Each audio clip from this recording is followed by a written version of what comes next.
Welcome to Hey That's Me, a commentary podcast. I'm Patrick Ottner. I am Brian Lynch. We have another great commentary to watch along with one of your favorite TV shows today. What's your favorite TV show today, Brian? The Dana Carvey Show from 1996. Wow, episode 7? That's the best one. That's the best one. But I just want to know more about it. According to IMDb, it is the best one. I know. That's exciting. And we got one of the stars of it with us, Dana Carvey. Bill Chott, writer and actor on the show. He's in so many sketches. He's in a bunch of sketches in this episode. He's so funny. You'll see. And he's also the voice of the ambiguously gay duo. He's a narrator. Yes, Yeah. Ex-Presidents. Mm-hmm. He's in Wizards of Waverly Place. He's in Galaxy Quest. He's in the Return to Waverly Place. What's it called? Beyond Waverly Beyond Place. Waverly Place. We talk about it a We little talk bit. about it. Patrick, you do know I wasn't kidding. I hope he didn't think we were making fun of it. That cliffhanger at the end of the second season. Can we spoil what the cliffhanger is? I think so. It's been We'll out say long it at the enough. end. We'll say it at the end of the episode. Dana Carvey Show available. Most of them are on YouTube. They're also on Tubi. And the Tubi has commercials, so if you're going to watch, just careful with that. But there's also a DVD set that's out there. Want to hear something crazy? I watched it on Tubi yesterday. It didn't have commercials. It had commercials for me. It didn't have commercials for me. I wonder if I have a different... You pay for Tubi? I may pay for Tubi. I have to look into this. Oh, no. Oh, we also got some Galaxy Quest questions. Yes. JoJo loves it, and it's now officially called Galaxy Question. I came up with that on the spot. And then he gave us an intro. Anyway, great episode. Watch it before you listen to our commentary with it, because it's really funny and really weird. Great show. It's a Monty Python, Mr. Show. It's the end of the episode of a good episode of Saturday Night Live to me. Like when they get weird. Yes. It's great. And we talk about Saturday Night Live too, because he's got some history with that too. And Dana Carvey, one of the best sketch comedians of all time. Maybe top 2 Saturday Night Live performers for me. Who's top 1 for you? Phil Hartman. Phil Hartman, Yeah. number 1. Wow. Yeah. Okay. Number 3 is Bobby Moynihan. Number 4 might be Jan Hook. So really, I really like a certain group. Then mine's Hader. Laurie Metcalf. Laurie Metcalf, was it Yes, she was. on Saturday Night Live? 1 episode. Did 1 sketch. Was she fired from Saturday Night Live? I don't know why she left, but We'll have her on next week. Great. She and Cameron Crowe and Blorpo are going to be on. To, Pull it up. You can listen to it like a commentary or listen to it like a podcast. yeah, and it goes longer than it because we had so much fun That's talking true. to him. We like talking to him. Good guy. Great guy. Okay. Great guy, Try. Here we go. Great Ian. guy. What? Great guy. You know what we should do? Much like the Dana Carvey Show, we should count down, but then not do the last number. Okay, so we'll do 3, 2, blank, go. Yeah. Okay. You ready? Yep. 3, 2, go. Dana Carvey Show, episode 7. Bill, how are you? Doing great. Thank you for doing this. Well, thank you. I hardly ever get a chance to do commentary on projects that I've done. And, of course, Dana Carvey Show, recently just being rediscovered because of the documentary. That documentary is so good. Yeah. It's so great. It's so, heartwarming because I feel like Yes. we've all worked on things like that where you're just like, this was good and no one saw it. And now I want to talk about it because it's interesting. What was that experience like for you? Well, it was my first real big experience at doing anything like this. And my dream when I moved to Chicago to study at Second City was to become a cast member on Saturday Night Live. Totally. And so part of the reason why I got, and I mentioned it in the documentary too, but part of the reason I got the Dana Carvey Show was because of my failed Saturday Night Live audition. So yeah, it was a dream come true getting to work with Dana and then to meet Phil Hartman. Yeah. And I didn't get to meet Jan Hooks. I was bummed about that. Yeah. So 2 of the greats that we've lost have passed away since that. Did, kind of amazing. did Dana Carvey scour the Saturday Night Live auditions to find people? I think Robert Smigel was in on them, but they may great. have scouted. They may have said, "Hey, can we see these tapes or something like amazing. that?" Wow. I don't know that much about the behind the scenes process. Yeah. I later found out about all the people they passed on, like I guess Jimmy Fallon. They passed on. So funny. Tracy Morgan. They passed Wow. on. Yeah. Wow. Such a So- different show, though. If Oh, Tracy yeah. Morgan's on this show, it's a different show. Oh Yeah. yeah. Well, I don't know though. Because It's it TGS. was such a an alternate universe sort of show. Yeah. That I think Tracy Morgan would have fit in quite well. Sure. Yeah. Him as OJ would have been interesting. Yes. Do you remember the moment that you got the show? When I got the call, I was living. I was sharing an apartment with 3 other friends. My friend Mike Burson picked up the phone, and he said, "Hey, Bill, I think this is it." Yeah. And I was freaking out, of course, because I had something weird had just happened in my apartment. It was in Chicago. It was an old apartment with steam heat, and the thing had burst, and so steam was all over the apartment. It warped things that were on the wall and all kinds of stuff like that. So my apartment was a mess, and I took the phone into that room to take the call, and then freaked out. Celebrated with all my friends. And when you're working at Second City, they always have like an official last night. So we scheduled after one of the sets, we had like a goodbye set to me, and That's nice. I don't think I got a pie in the face. Usually the tradition was you get a pie in the face, but since I wasn't in the cast of the show that was performing that night, it was like a tour co. And I was in one of the tour co's at the time, but they were like, no, we should have an official last night. So I don't think anybody was able to plan ahead enough to get the pie. Yeah. Do you want to do that now? Yeah, I think we've got pies here. Yeah. Please promise me use shaving cream and not lip cream. It looks so much better. What was the vibe in the office for you?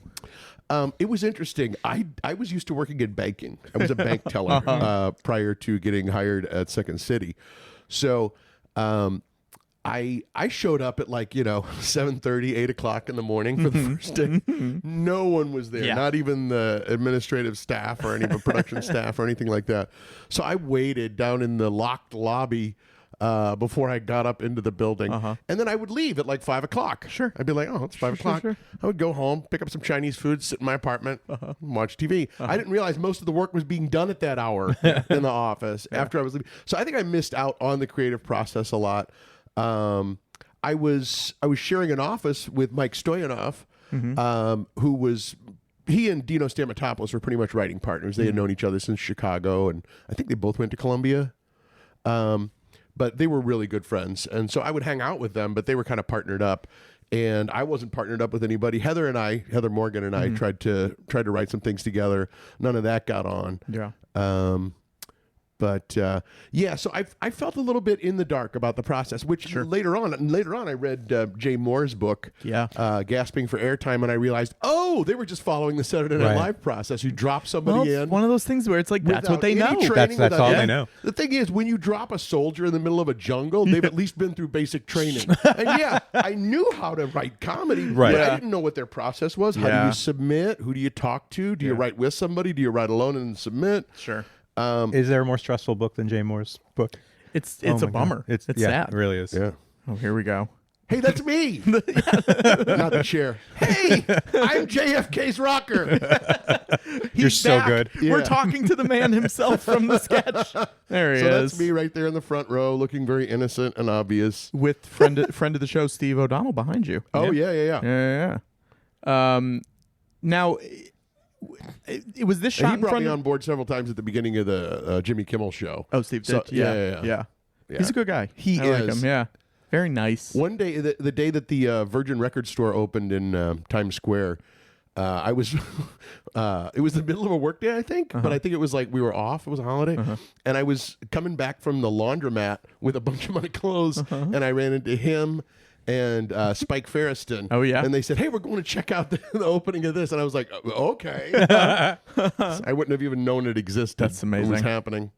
Now, this is in front of an audience, I'm guessing. Yeah, all this was in front of a live audience. Yeah. Except for, obviously, the filmed bits that we did. And then those were consistently screened with both the test shows and the shows. Every time we had an audience, not everything made it into the show, but they would show it in front of the audience and then, go back and re-edit it. So they had a chance to do something that Saturday Night Live really doesn't get a chance to do. What was the biggest difference between the improv in Chicago and then you're on stage, but there's cameras there? Is there any difference for you as a performer? Oh yeah. What's the biggest difference? Well, because when you're doing it in front of a live audience, it's disposable. Yeah. Nobody's going to see it the next day. Yeah. You can play with it. Nobody cares. It's you kind of own what you've been written. But you're trying to respect something that somebody else wrote. Yeah. Somebody else has brought. And you didn't want to trample on some of the best writers working in comedy. Yeah. Their stuff. And that's also why I didn't write as much as I really wanted to. I was really suffering from imposter syndrome. I didn't know there was a name for it back then. But, I knew these guys were much better writers than me. So it wasn't like I was imagining somebody said the other day that Pete Hegseth is helped cure their imposter syndrome. But I was actually surrounded by some of the greatest living comedy writers. There was a valid reason for it. My strength is doing characters like this guy. There he is. It's not necessarily in writing. I can write. I think I'm a pretty gifted improviser. Yeah. But in terms of the premises these guys came up with, Grandma the Clown, I couldn't come up with something like that. You were really going on that rocking chair. I was. You were like really Yes. moving. I didn't realize you can tone it down a little bit for TV if you want to. Oh, you're playing to the back row. Yeah, yeah, I get it. I get it. I always tried to. Yeah. Now, when this show is written, were they written all in like loose sketches, or was it did you know that this was going to be the episode, or did they combine it once everything was shot?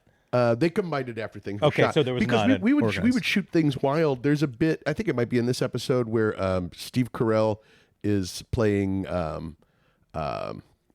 Fabio, and he's shaving his chest or something like that. in this one, yeah. But we used a different set for that. I got a fun story about this. Yeah. The sketch is awesome. But so we would shoot something else, like all of a sudden you can never do this sketch today, and it wasn't even appropriate then. But I was dressed as like a sheik, Sure. and I was surrounded by a bunch of dogs because they had been using them for the Tarantino Jay Leno sketch. Yeah. And so they had them all around. I was like, my name is Sheikh Mohammed El Kafar, and these are my bitches. So there would be just like cutaways. So I think it was shot very much the way Laugh-In was shot, where they could compile it later. Right. Yeah. But they had all kinds of excess footage. And like I said, they would run it during the whole time. It was so fun preparing for this. Yeah. With all four of us. Dana was busy doing something else, and he didn't have to do an impression. He was, he was creating. Had to get Dennis his ass Blanchard. taken away. Yes. But the four of us just sat there watching The Wizard of Oz, trying to get their little hooks, and that was really fun to do. Because usually when you work on an impression, it's solo work. But in this case, plus we didn't have the internet back then. We had to have a researcher go get us the videotape. Oh yeah. And then watch it. So we all sat around watching it, trying to, we were helping each other, find the little hooks and stuff like that. And hook was a term that I learned from Dana Carvey about impressions. Do you remember gotta find what that you would hook. use to get into The Lion? Wow. That's just basically it. Yeah. After that, anything he says. So after this, after he sings his whole thing about his ass, you can see me say, "I'm mortified," which was not a scripted line. You were not supposed to improvise. Yeah. But I did it for some reason. And after the sketch, Dana turns to me and goes, "You're mortified? You're mortified?" And at first I thought he might have been mad, but he thought it was funny. That's funny. It was really, really fun working with him. Because like I said, I was a huge fan of him, huge fan of the whole cast, Of course, the first cast I ever saw was the original cast. But this truly was the cast that I saw come to power.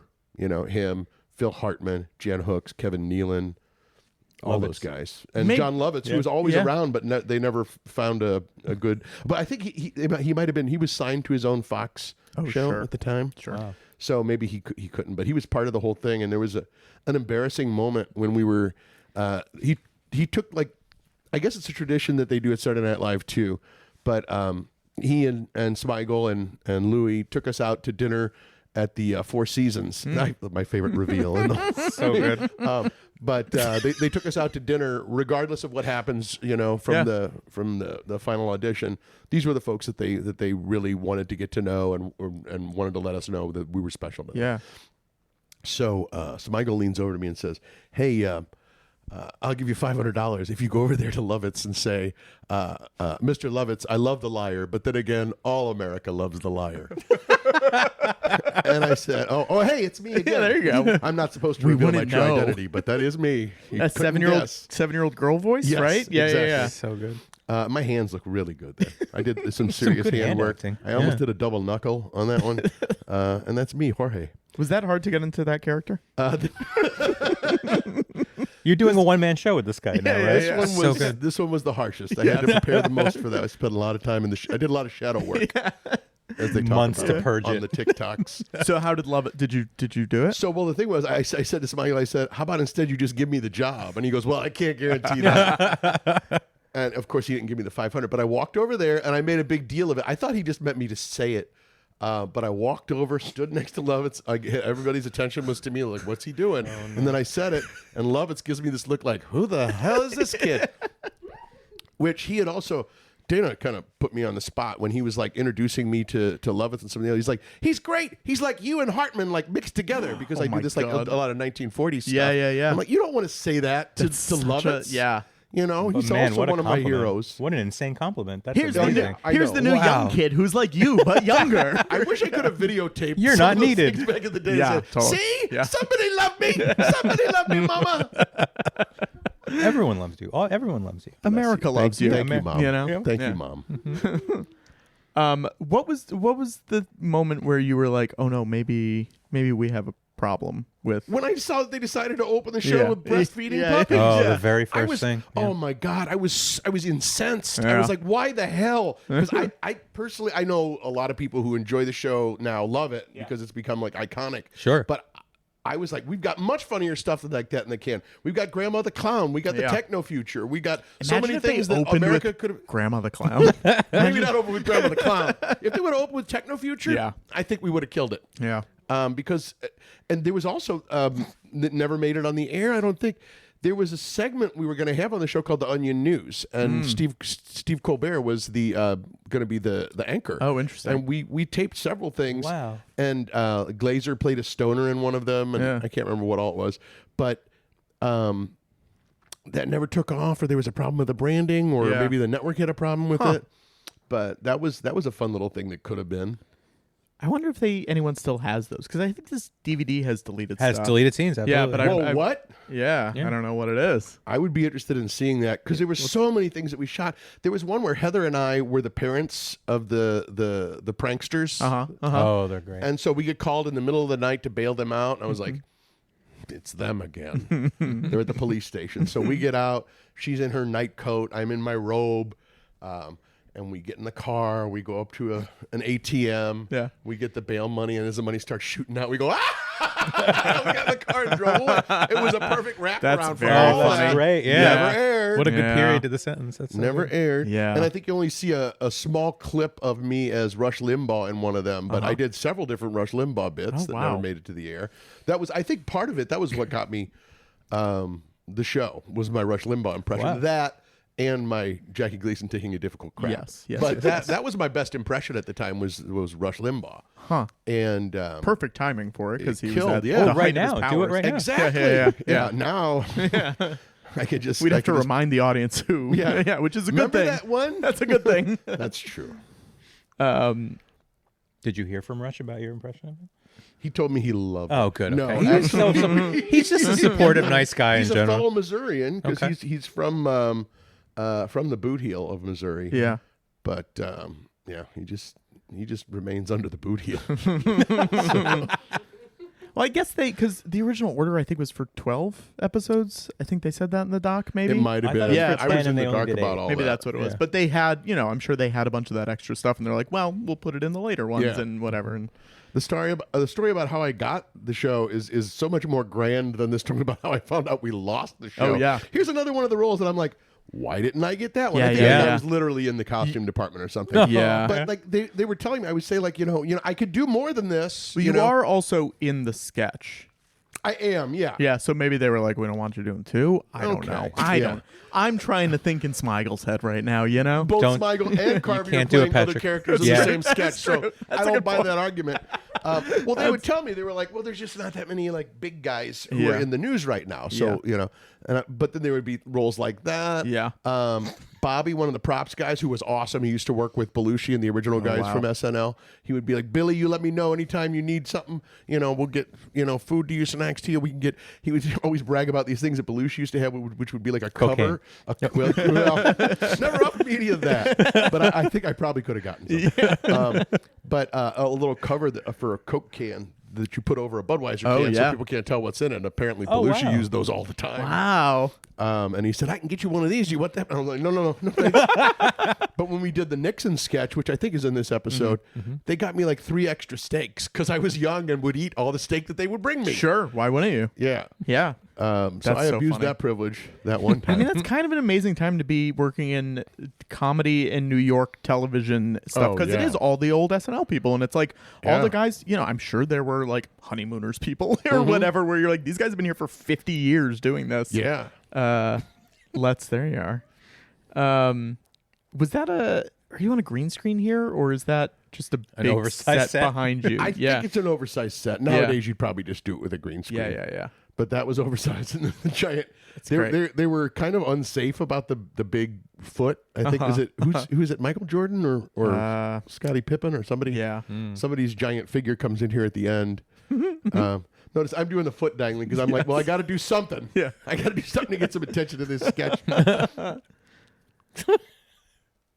The hair. Yeah, The hair on the everyone's voices. great. They were Yeah. like, hey, you gotta talk like we're tiny. And that's kind of one of the things that I learned from Smigel was about exaggeration. You know, if you just take something, you know, because the joke is that the refs are smaller than the players, and just keep on heightening that bit. You know, don't keep on coming up with new jokes. Find that one joke and find new ways to attack it. What's the logical? Yeah, and it's even A to set Z up of when this. you see those two together. Totally. When you see, Yeah. I mean, those legs you are can see how great. unpainted it is at the top. Yes. That's so funny. Those are probably around somewhere. I know. Oh, yeah. You Win them wonder in an like what auction. happens to all these things. I think a lot of that crap gets thrown out. I'm sure. Yeah. I've got something from I was on Wizards of Waverly Place on Disney, and there was this episode where they splattered all this paint on me, and it got on the canvas behind me in my exact outline, like it was like in the cool. Three Stooges or something. And they had to take a board that was my cutout and splatter the paint on. They were going to throw away the thing that had the paint all No. splattered that's in my shape. Yeah, no. I saved that. It's still in my That's in my cool. living room to this day. That's really cool. Yeah. Are you coming back to Wizards of Waverly Place? You did one I episode did of the one new episode one. Yeah. in the second season, and we're waiting to find out if they're picked up for a third season. God, it's such a cliffhanger at the end of the second season. They got to bring it back. I'm pretty sure it's almost guaranteed. Yeah. Did you know what happened, Patrick? I at the do end know of what the- happened. Yeah. Unbelievable. Yeah. They can't let the audience hang like that. Yeah. It's a big deal. From your lips to Josh Tomorrow's ears. Wow, that's good. Yeah. Good pull. Nice job. Very good pull. Hey, black guy, bowl me. Bowl me. So good. Once again, you could never say that on Nope. network television today. Yeah. And not that you needed to then. What did this show follow on the air? Was it Home Improvement. Home Improvement. What were they thinking? That's what killed us. Okay, now this sketch. This sketch is so funny. This is So this is great. I think my proudest moment. Yes. We put this up in test shows and in almost every show that we did. And this is the one. It was until years later that I found out about putting the anti-glare on your glasses. Oh, right, glasses right. as an actor. So there was a segment of this sketch where they have Buddy Holly, the Big Bopper, and La Bamba, Richie Valens, Right. going, "Hey, we should have gone Strayhound." It's so great. And every week that we tried to air it, there was another airplane death and another one and another one. So we were like, well, you got to at least wait 2 weeks before you do something about a plane crash. And of course, this was my friend Todd Stashwick used to make fun of me at Second City. He was like Bill kind of like stepped off the stage of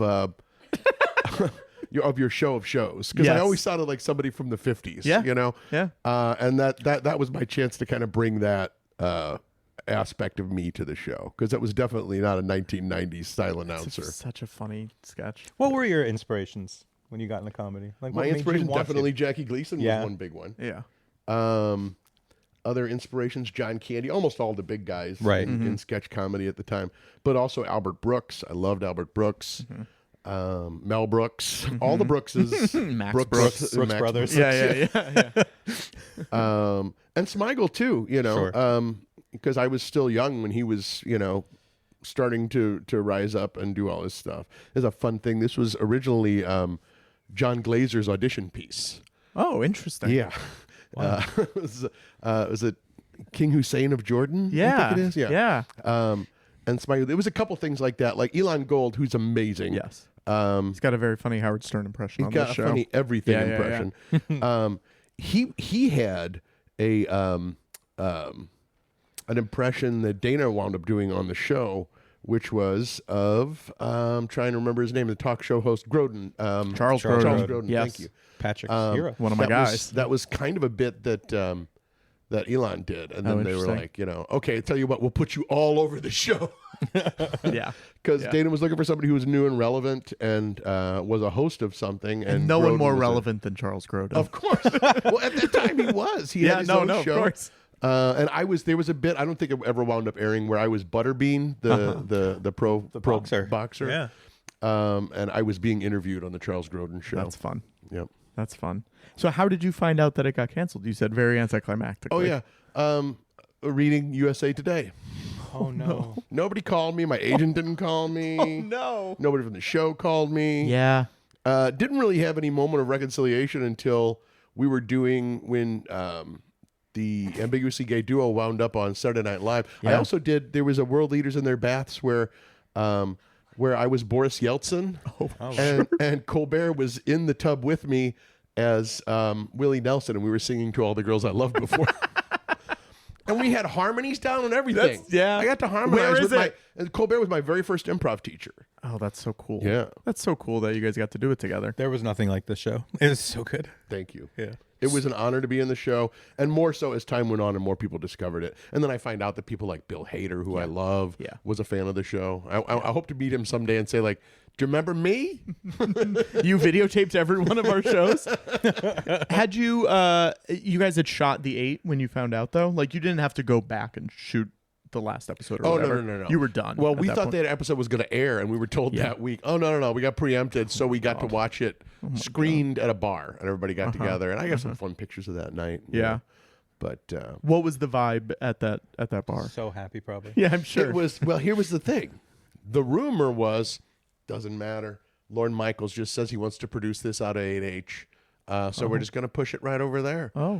Which wasn't from any of the top people, but I just heard from all the people. This is going to go there. Or HBO. That's going to happen. Yeah. And then what happened was Dana had a minor heart attack, but they screwed up the surgery. Yeah. So he was in and out of heart surgery. He's still strong as an ox to this day. Tours like a madman. Still has a podcast. Yeah, multiple podcasts. Everything. But I guess he was, they had this image of him as somebody who, that's an insurance risk or whatever. So it didn't move forward. Or other reasons. God knows how many other stupid reasons shows like that wind up fading into obscurity. But without that, everybody's, what went on might not have happened. Totally. Opportunities that open for everybody else. Yeah. Ambiguously Gay Duo shows up on SNL. Do you know about that? I have no clue when it happens. I'm excited because, like, I think Keckner, Nancy Walls, a couple of my friends were in the cast, so I was very excited. Yeah. So I'm popping my popcorn, which is a tradition since I was a kid that we have popcorn and soda for SNL. And I was making my popcorn, and then all of a sudden, I hear in the from the other room, this week's episode, It Takes Two to Tango. I'm like, holy shit, I'm on SNL. That's so cool. Wow. So the fact that I didn't get SNL was the reason I'm on SNL. Sure. Yeah. So then they mail you a contract afterwards to... No contract. You don't get... It was a check. I got a check. You got a check. Okay. Which was the exact same payment for the first thing. Okay. But if I had been the sort of person who wanted to cause a stink about it, I probably could have said, you used my voice without my... I don't want to appear on a show such as SNL for whatever dare reason. you? Yeah. And then how many times did you go back to record other... Because they did how many of those? 20 so of those? many of them, yeah. And then we did the ex-presidents, too. I was also the announcer on ex-presidents. So, yeah, we would go... most of them were done while, I guess, me and Steve Carell were out here, and Colbert was in New York, and Smigel was in New York. So we would go to the Columbia Records building and stand basically where Sinatra stood. Oh, cool. And they would have like a pipe in of them. And, we didn't get to see it. We weren't like syncing our voices to it. They were still animating it while we were recording it. And I would get a call like on a Wednesday saying, we're recording this. And then it would air that Saturday. Wow. That turnaround time's crazy. Yeah. That's wild. Have you gone to see the show in person? Saturday Night Live? Yeah. You know what? I've watched it from the green room. Yeah. And it was right after the Dana Carvey show. And so Marcy Klein remembered me from the audition. She was like, hey, Bill, good to see you. And I'm sitting there. And it's very awkward because you're not really in the audience. And it's, from what I understand, it's a grueling experience to sit in the actual audience. And then Adam Sandler comes sit down next to me. And once again, somebody who I had watched since I was before I was a performer.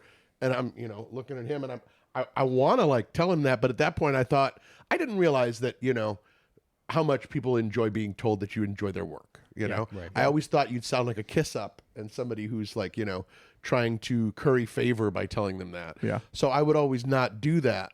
And I specifically didn't do that when Adam Sandler was sitting right next to me. Yeah. And he probably knew who I was. Sure. Because I'm sure he had seen the Dana Carvey show. So he was like, why isn't this dick saying hi? What's going on?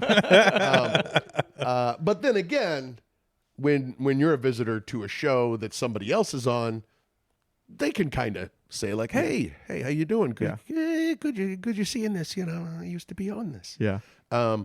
So yeah, I would have loved to have said hi to him, but I was so starstruck. I still get starstruck to this day. It's a weird building to be in. It's a Sure. weird It really space, is. You know the rules. Yeah. 100%. Yeah. What are your takeaways from this show? What are your things that My big takeaways from the Dana Carvey show is stay at the office until the last person leaves. Yeah. Write more and don't judge against yourself, because I had ideas, I just didn't submit them. And I had my buddy Tom Johnson, who has passed away since, was one of the original Daily Show writers. Oh wow! Wrote a sketch for me, and he said, "You don't even have to, you can have the sketch. You don't even have to tell him that I wrote it, Yeah. And I was nervous about doing that. I was like, well, I didn't technically write that. And Tom, I really respected Tom as a writer. He was another person that he was like the director of my very first sketch and improv troupe in St. Louis. Yeah. And he was a comedy genius. He knew what would work and what would not work before it got to the stage. Yeah. Most of us had to watch something fail before we knew how to like tighten it up. And I should have taken that sketch in and said like, here you go. But I was just stunned, and I still didn't know what sort of process there was, and I was just waiting for scripts to come in, which is what I thought the process was, which it may even be for some people. But I think for sketch performers, sketch writers, the goal is to write for yourself, and then maybe somebody has a way to make it 10 times better, and then, they get to help you with it, and then you do it. But I was so nervous. But we really didn't have pitch sessions. All we had were table reads. I don't remember ever being invited to a pitch session, because here things like this would happen. I was hired as a writer-performer. I was a member of the Writers Guild East, as well as AFTRA at the time. And we got released for Easter break, and by the way, I told you originally, I said I thought show number 4. Yeah. And there was a reason that number 4 was burned into my memory, and I finally remembered why. It's because that show aired during Easter. I came home to be with my family, and by the way, I stayed in town to shoot that episode despite the fact that my grandfather had passed away.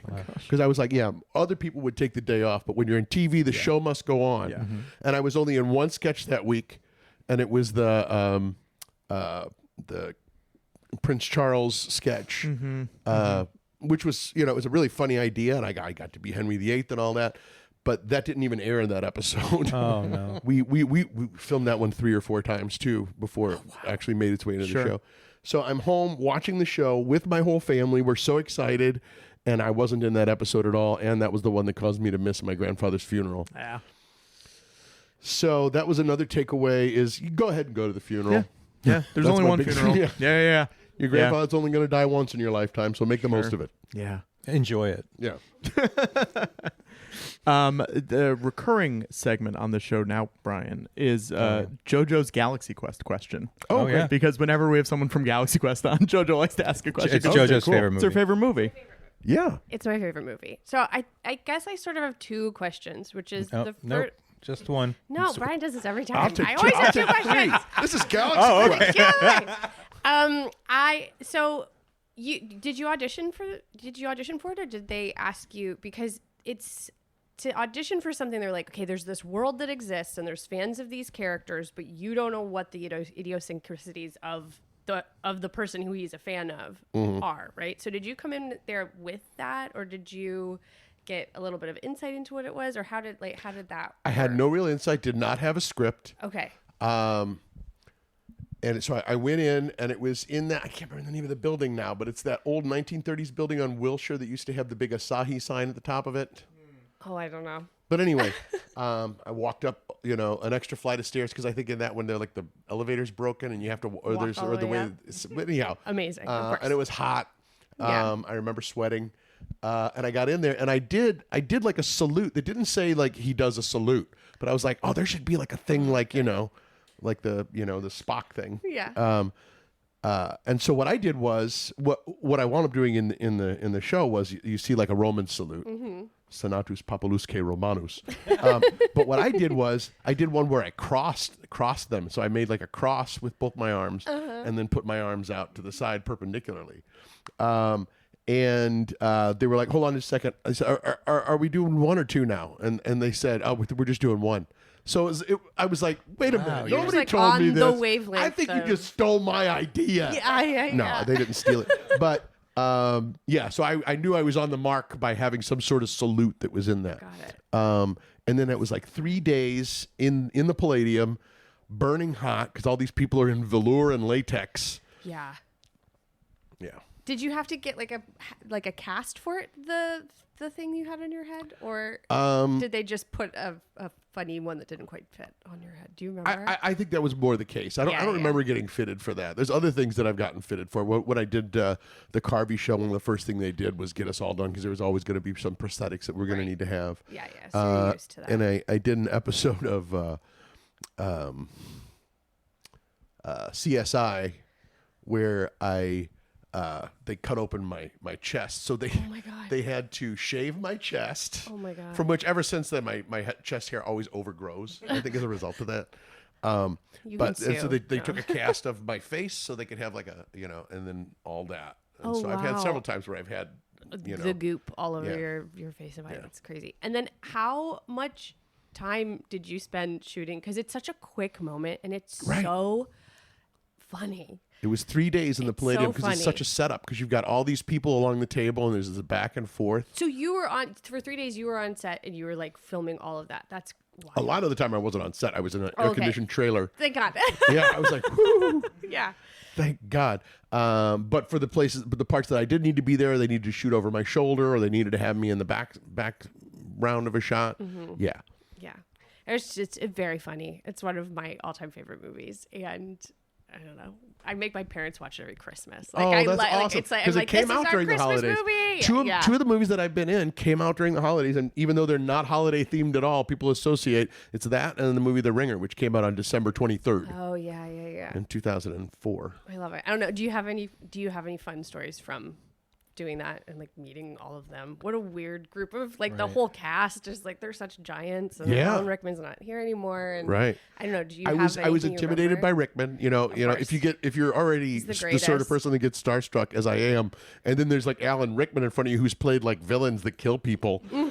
I was very nervous. And then there was a guy next to me who was an extra who was trying to push a script that he had written that he wanted to feature his girlfriend in. And the thing is, when we're standing there and they're doing all the lighting and the setup and everything, Rickman's probably assuming I'm just another extra, and now I don't want to be this extra who's like, hey, you know what? I'm also an extra, and I'm damn glad to meet you, Mr. Rickman. Yeah. I got to tell you my Phil Hartman story. I didn't get a chance to tell you that. But so I didn't talk to Alan Rickman. I said hi to Tim Allen for just a brief second. Sigourney Weaver, after one of my takes, gave me like the whole okay thing. Wow. Which was awesome. Oh, that's so great. nice. Yeah. She seems like she rules. She was really sweet. She didn't have to do that. Yeah. I wasn't interacting with her in the scene at all. And so to get a little approval from her was really, really cool. So I want to tell you the Phil Hartman thing. Yeah, I'm in a gonna give this sketch. back to Patrick now. Okay. That was I'm in a JoJo's sketch. Galaxy Question. Yes. Well, that's good. Thank you. Galaxy Question. We'll reuse that every time. Yep. I expect a quarter Yes, every of time course. you use Yeah, it. of course.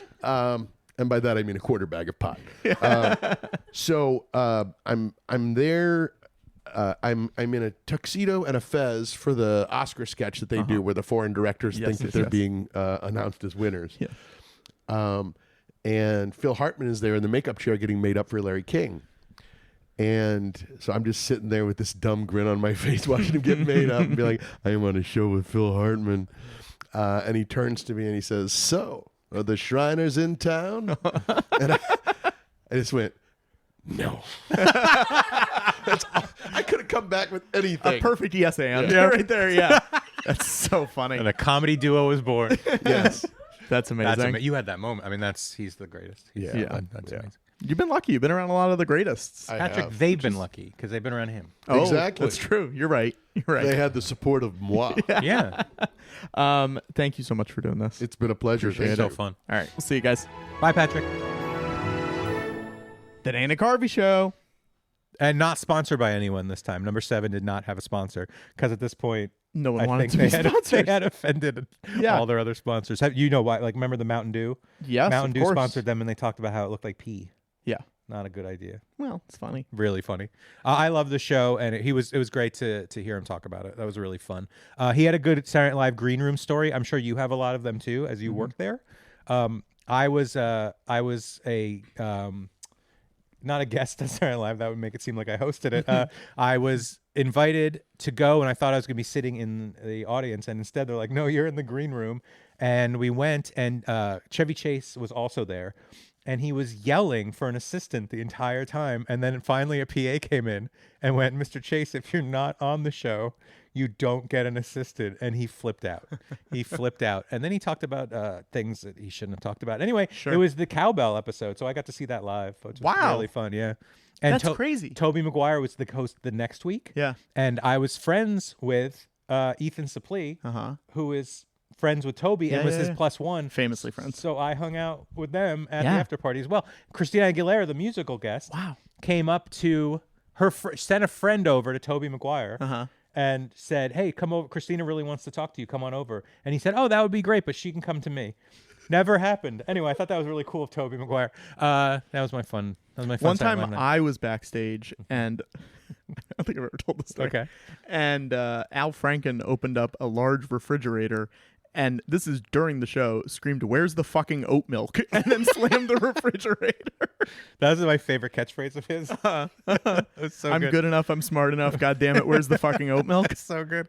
It almost got its own movie at one point. Yes. He was a road tripper. He went to get oat milk.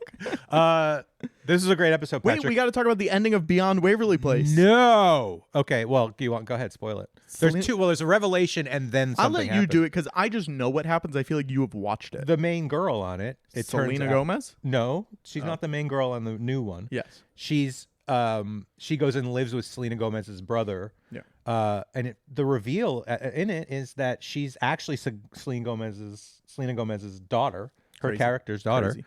And then Selena Gomez dies to save her, or at least goes into a dark universe so they can go get her. Yeah, but it really, they all act like she's dead. Yeah. So if they don't do a season 3, that's so dumb. She's dead. Yeah, For all intents and purposes, we are making the case right now that they have to. she's dead. Yeah. Not Not Selena Gomez. She's fine. No, I guess. She's fine. Even she survived 5 murders in the building. Do you think they'll ever murder one of them? Feels like they got to at some point. Oh, God, I hope not. That's how that show ends, I assume. Show is so joyous if they kill any one of those 3 or their neighbor with the dog. It is yes. Michael Cyril Crichton. Sure. It is the host of the podcast. Yes. Yes. I don't know. I'm sorry. I would hate it if they killed like Martin Short. Wouldn't that be terrible? I feel like that's the finale.